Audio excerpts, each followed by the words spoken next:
Hi friends, తండ్రి కొడుకులు ఒకే match. అవునండి, తండ్రి కొడుకులు ఒకే మ్యాచ్లో కలిసి ఆడారు. అన్నదమ్ములు కలిసి ఒకే మ్యాచ్ ఆడిన సందర్భాలు చాలా వరకు చూసాం.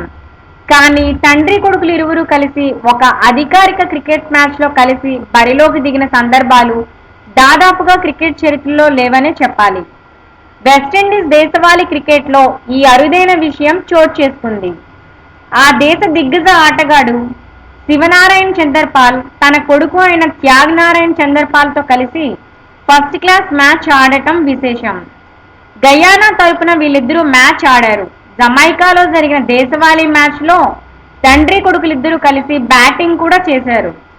ఓపెనర్గా దిగిన త్యాగనారాయణ్ 58 పరుగులు చేస్తే 5వ స్థానంలో వచ్చిన శివనారాయణ్ చందర్పాల్ 57 పరుగులు సాధించారు. తండ్రి కొడుకులిద్దరూ 40 పరుగుల భాగస్వామ్యం కూడా నమోదు చేశారు. తండ్రి కొడుకులు కలిసి ఆడినటువంటి ఈ మ్యాచ్ ని చూసి ఆశ్చర్యపోయారు మ్యాచ్ వీక్షకులు. Thanks for watching this video friends. Please like, share, comment and subscribe.